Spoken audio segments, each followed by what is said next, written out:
Hello tout le monde, j'espère que vous allez bien. On se retrouve pour une vidéo un peu en format intimiste entre nous.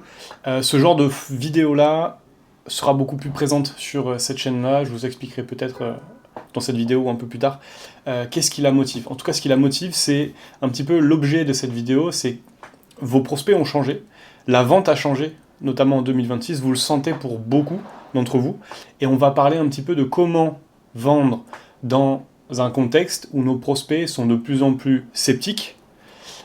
Pour certaines industries, euh, je dirais vraiment dans un état d'esprit, pas de défiance, mais où il y a beaucoup de freins à l'achat, de méfiance, de scepticisme. Donc comment on s'adapte dans ce marché-là et comment on adapte notre vente et notre posture dans tout ça.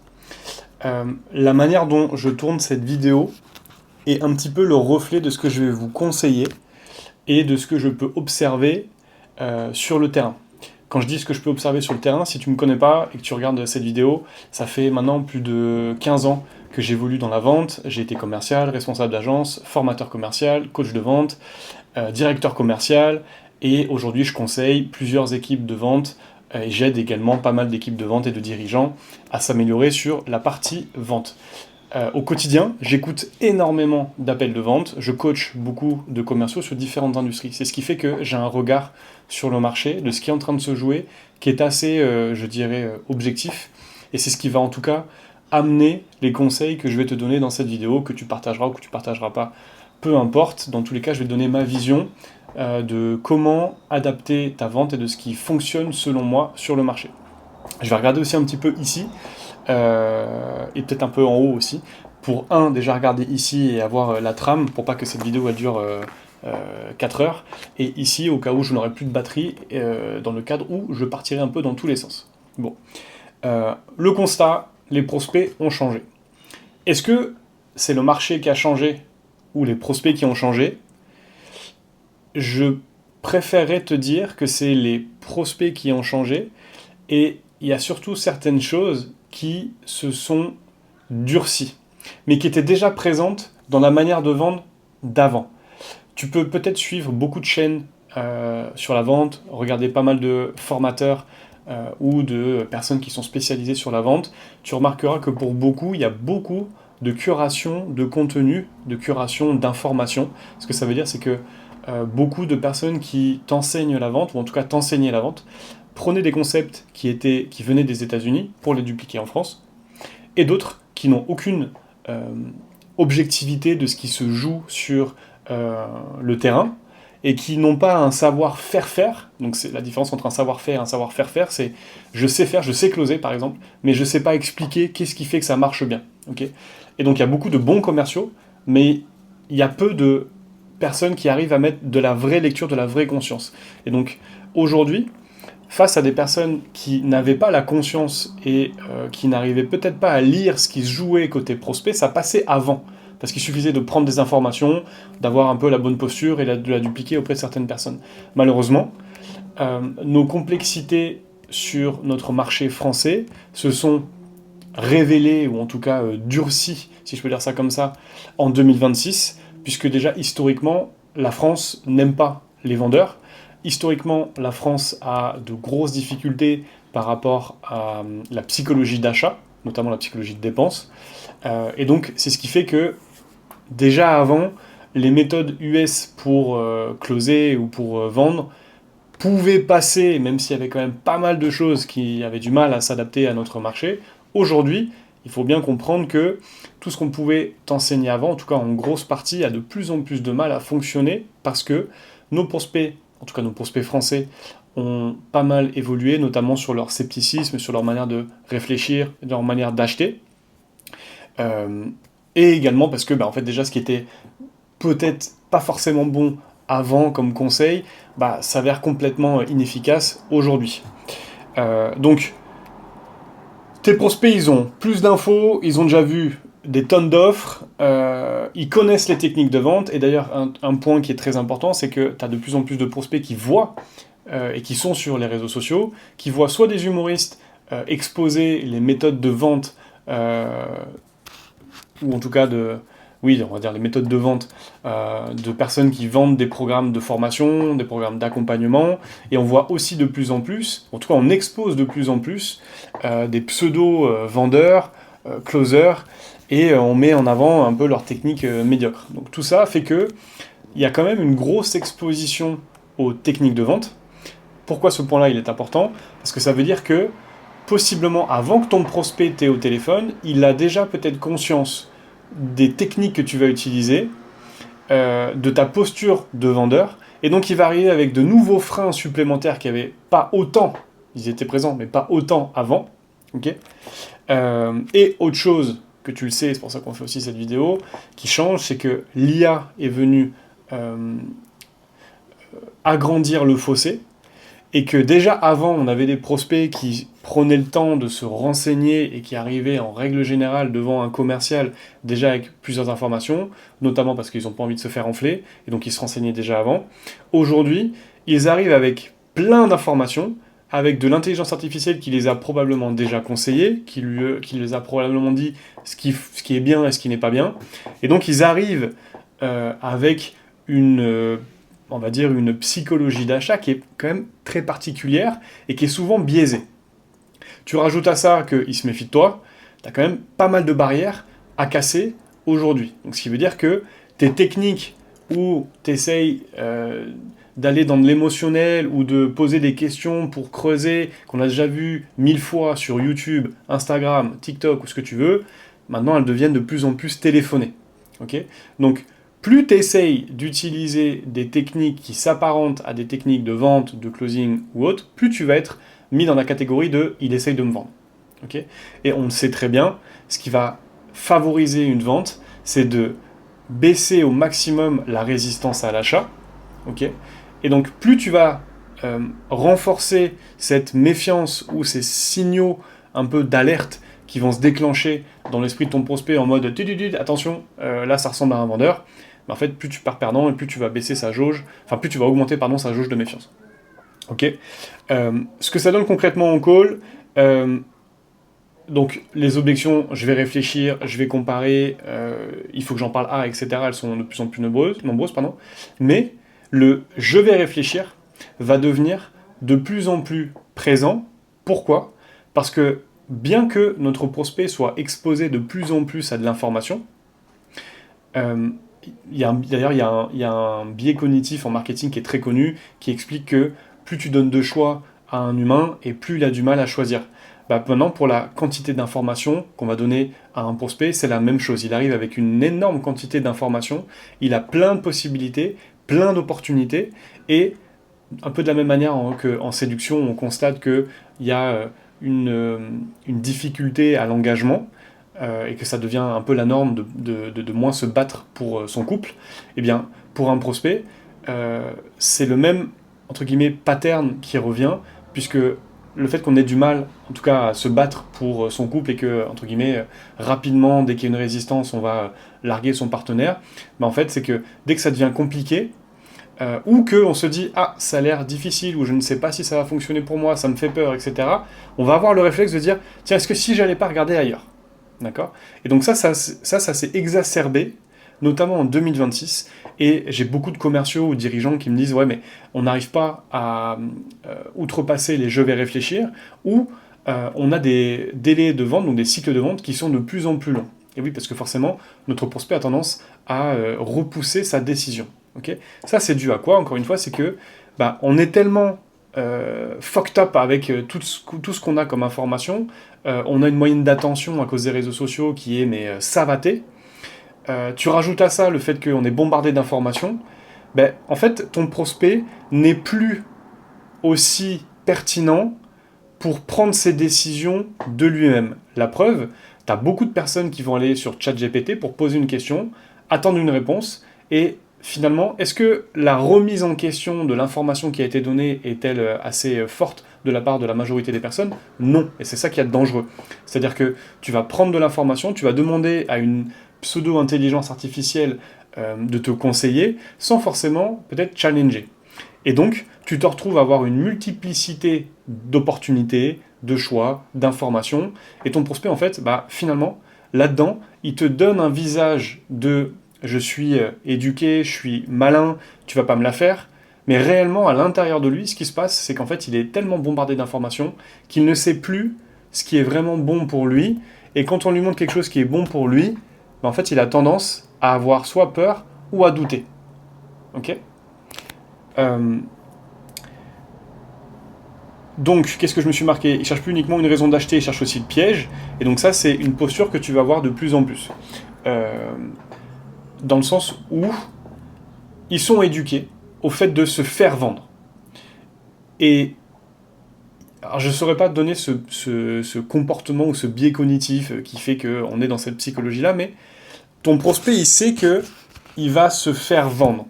Et plus tu vas essayer de lui montrer que tu ne vends pas de manière... Comment dire? Si tu n'es pas authentique dans cette manière de faire, et que surtout, en plus, tu ne mets pas les bons, les bons éléments en place pour que ta vente, elle ne ressemble pas forcément à une vente où tu te classes dans la catégorie des vendeurs de tapis, on va dire ça comme ça, du coup, en fait, tu ne feras que activer ces signaux. Donc, ça veut dire que, en plus de la résistance de c'est un vendeur, un commercial, un closer, ce que tu veux, donc je vais me méfier, le prospect, il arrive avec une intention qui est est-ce que cette solution que le gars il va me proposer en face, elle est faite pour moi? Mais il se dit aussi, est-ce qu'il n'y a pas un piège là-dedans? Ok. Donc, c'est comme s'il y avait deux éléments, même si ce dernier élément, tu me diras, oui, mais depuis toujours, le prospect, il s'est dit, ouais, j'ai pas envie de me faire enfler. Oui, c'est sûr que ton prospect, il a toujours eu cette dimension de, est-ce que je suis en train de me faire enfler? Mais aujourd'hui, elle est encore plus présente. Ok.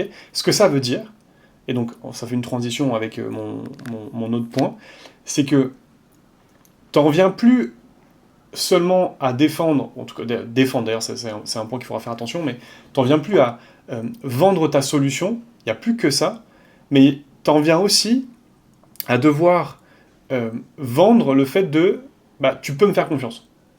Ok. Ça c'est un point qui est super important. Pourquoi? Parce que ça veut dire que tous les pseudo-commerciaux, closers ou vendeurs, qui se rabattaient sur leur technique de vente pour contrebalancer leur manque de technicité, d'expertise sur ce qu'ils vendaient, aujourd'hui ça passe plus. Ok. Donc c'est-à-dire que dans ta manière de vendre, en plus d'avoir quand même une bonne intelligence commerciale, va aussi falloir que finalement tu saches, c'est plus français, tu saches aiguiller efficacement ton prospect dans son processus de décision. Ça c'est un point que je donne énormément sur chacune de mes conférences, c'est qu'aujourd'hui on parle moins de savoir convaincre que de savoir aider à décider. Ok. Donc si tu peux retenir un seul truc de cette vidéo, c'est ne pas chercher à convaincre, mais c'est de donner suffisamment d'éléments pour guider la décision de ton prospect. Okay. Et donc, un exemple parfait qui m'emmène à la suite de cette vidéo, c'est ok, mais maintenant dans ma vente, concrètement, je fais quoi? Oui, j'ai compris que mes prospects ils étaient beaucoup plus compliqués à vendre. Oui, j'ai compris qu'ils étaient beaucoup plus sceptiques. Ok, c'est bien, mais du coup, on fait quoi? Alors déjà, c'est que il va falloir comprendre que de vouloir bombarder sur de la vente émotionnelle, ça ne marche pas. Déjà qu'avant, c'était quand même un peu moyen, et que pour la plupart, c'était très mal fait. Qu'est-ce que tu ressens quand tu vois ce cookie-là et que tu ne peux pas te l'acheter? Comment tu te sens à l'intérieur de toi? On n'en peut plus de ça. Ça n'a jamais forcément bien marché, ok, mais là, c'est vraiment ça marche de moins en moins. Donc ça, c'est de l'émotionnel théâtralisé et qui ne marche pas, ok, parce qu'on sent en fait que tu veux aller emmener l'autre dans l'émotionnel pour essayer de le convaincre donc bon, bref, ça marche pas, ok. L'émotionnel est toujours important pour t'aider dans la vente. Par contre, il faut que avant ça, on parle vrai, on parle fait, et que du coup, tu ailles sur des éléments finalement pas de réassurance, mais que par les faits, tu puisses guider ton prospect efficacement. Et en fait, plus tu vas réussir à guider ton prospect efficacement par les faits, je dirais pas par la logique parce que j'ai pas envie de m'attirer les foudres de certaines personnes qui comprendront pas le fond de cette vidéo. J'ai des conférences qui sont faites pour ça, donc je rentre dans le détail, mais ici on va pas s'attarder là-dessus. Mais globalement, ce n'est pas ton émotionnel qui va aider à déclencher l'achat, c'est la partie logique qui, une fois validée, permettra de faciliter l'émotionnel et donc derrière la décision d'achat.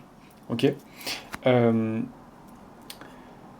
que je vais te donner comme conseil à pouvoir appliquer sur tes ventes, là dès la fin de cette vidéo, après que tu aies mis un pouce sur cette vidéo et après que tu te sois abonné si tu me découvres sur cette vidéo-là, déjà la première chose, ça va être de te sortir du cliché de il faut questionner, ok, et que une bonne vente, enfin, comment dire, celui qui pose les questions contrôle l'entretien. Ça, par exemple, c'est une croyance qui est très populaire et qui fait qu'on a beaucoup de vendeurs qui posent des questions pour essayer de closer l'autre, finalement. Okay, ça, c'est bien. Donc attention, je ne dis pas qu'il ne faut pas poser de questions. Au contraire, il faut en poser. Mais c'est exactement ce qui t'enferme dans ton style de vente et qui, aujourd'hui, peut te porter défaut. Donc, à un moment, il faut que tu arrêtes de poser des questions et que tu affirmes.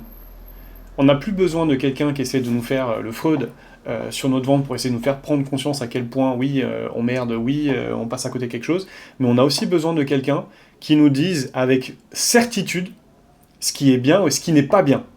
Deuxième point, ne pas avoir peur d'aller, entre guillemets, à la tension avec ton prospect. Si tu as peur de perdre la vente, si tu as peur d'être trop dur avec ton prospect et de trop stretcher, tu fais une énorme erreur. Okay, il y a besoin d'avoir régulièrement, dont on appelle de la tension commerciale, positive, saine, constructive. D'accord. Ce que j'entends par là, c'est que on a beaucoup de personnes qui attendent la fin de l'appel, donc la partie objection, pour challenger leur prospect. Et donc en fait, il y a deux visages. Il y a le visage que tu as pendant ta découverte, où tu es tout mielleux, tout sympathique, compréhensif, empathique, ce que tu veux, bienveillant.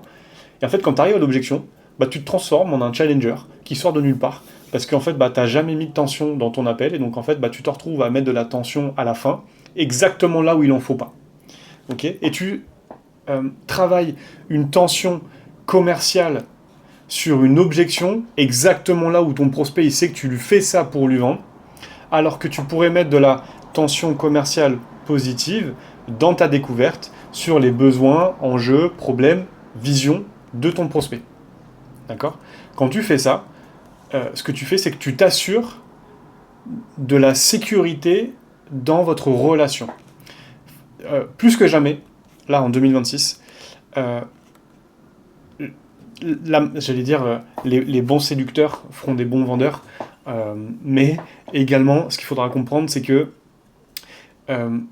d'ailleurs un peu comme dans un couple, tu te livres dans ton couple parce que tu as confiance en l'autre et que tu ne vas pas te sentir jugé parce que tu vas dire une dinguerie ou parce que tu as peur de donner tes besoins, etc. Okay, plus tu es capable de créer de la sécurité relationnelle, plus tu vas pouvoir réellement dérouler une bonne vente. Okay, donc ça fait partie d'un autre point également que je te donne.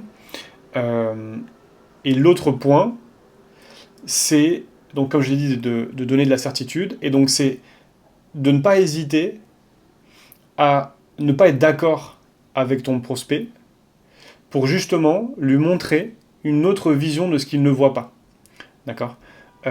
Et donc c'est ça en fait que ton prospect vient chercher, c'est entre guillemets une manière de voir les choses qui va à la fois lui donner confiance dans le fait de oui, je pourrais y arriver. Ok, je vois que ce qu'il me dit factuellement et non pas émotionnellement, en fait, je vais pouvoir le faire. Je vois également aussi tout le process qu'il va y avoir. Une fois que je lui aurais dit oui, tiens, prends ma CB. Okay, et en plus, je me sens en confiance avec lui parce que j'ai vraiment le sentiment qu'il me dit pas ça pour me vendre, mais que ouais, c'est vraiment quelque chose que j'ai besoin de savoir. De la même manière que ton prospect, il va demander à ChatGPT une question, donne-moi la réponse. En fait, c'est pas que tu dois être le ChatGPT de ton prospect, mais dans la posture, on veut quelqu'un qui soit sûr et certain de ce qu'il dit, pas de ce qu'il forcément ne prends pas ça en mode ok, donc il faut que je dise que avec nous c'est sûr, avec notre programme, notre offre, notre produit, notre service, c'est sûr que tu vas avoir tes résultats, parce que là du coup tu es en dehors de la neutralité, et donc du coup c'est ça qui active l'effet vendeur. Mais c'est plutôt sur les éléments qu'il te donne. Donc par exemple, prenons un coach sportif, c'est pas de dire avec mon programme tu vas forcément réussir à atteindre tes objectifs, mais c'est de dire si en fait tu adaptes ton petit déjeuner, tes micronutriments, ton training et ton alimentation à ton style de vie d'entrepreneur, c'est-à-dire arrête de t'entraîner à telle heure et ajuste ton alimentation ici, par exemple, ça c'est beaucoup plus factuel et c'est beaucoup plus neutre. C'est comme si je disais à un dirigeant qui veut faire performer ou monter en compétences ses commerciaux, avec ma formation ou ma conférence, c'est sûr que tes commerciaux vont arriver à closer. Ça, c'est très vendeur. Par contre, si je lui dis, en fait, ce qu'il faut que tu fasses, c'est que la posture de tes commerciaux, elle s'adapte à ce qui se joue sur le marché en ce moment, notamment sur tes calls, et que tu travailles la posture de tes commerciaux, non pas sur le traitement d'objections, mais plutôt sur la découverte. Là, je le dis avec certitude, je ne vends pas mon offre, mais je montre factuellement ce qui lui coûte aujourd'hui, alors là en l'occurrence des ventes, mais pour ton prospect, ça peut être ce qui lui coûte aujourd'hui la non-atteinte de ses résultats, et que tu lui expliques en fait ce qui est bon, ce qui est pas bien, et que tu montes finalement ton expertise, ou et ce qui va t'aider pardon, à monter ton autorité. Ok. J'essaie d'être le plus efficace possible, c'est de donner beaucoup d'informations. Je vais arrêter cette vidéo ici, donc déjà tu peux me mettre un j'aime, tu peux me dire en commentaire si tu as des questions, des choses qui ne sont pas claires, ou d'autres choses si tu as envie que je rentre un peu plus dans le détail. S'il y a également un sujet que tu as envie que je traite, dis-le moi dans les commentaires. Ce que je vais terminer, enfin là où je vais terminer, pardon, c'est beaucoup plus français, c'est que je kiffe ce qui est en train de se jouer sur le marché, commercialement parlant, parce que on va enfin voir les vendeurs de tapis, les vendeurs TikTok, Instagram, s'essouffler. Et ces personnes-là ont de moins en moins de résultats. Je le sais parce que du coup, c'est des personnes qui viennent me voir pour me demander, je comprends pas ce qui se passe, il faut que tu montes en compétences et que tu me dises où est-ce que ça merde.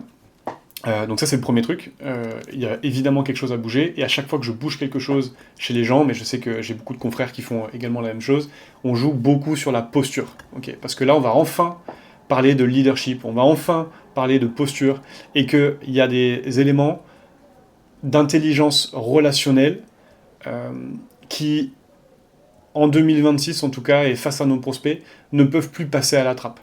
Donc plus tu vas être capable d'avoir une bonne connexion avec quelqu'un, d'avoir finalement une vraie curiosité sincère, une vraie empathie, pas l'empathie que tu te plais à mettre dans ta bio Instagram ou dans ta présentation, mais une vraie empathie, une vraie curiosité, et des gens qui soient capables finalement d'avoir, ouais, je vais encore dire, une vraie posture, mais qui soient capables en fait de comprendre ce qui joue de l'autre côté, de comprendre le chemin de pensée par lequel notre prospect passe, raisonne, réfléchit, et de l'accompagner avec lui vers l'atteinte de ses résultats. Voilà. Je vais terminer cette vidéo là-dessus. C'est un format un peu test pour moi. Il était vraiment fait en mode talk entre toi, vous et moi. Donc je suis vraiment curieux d'avoir vos retours là-dessus. Et puis je vais couper là, écoute, hein. Je te dis à bientôt.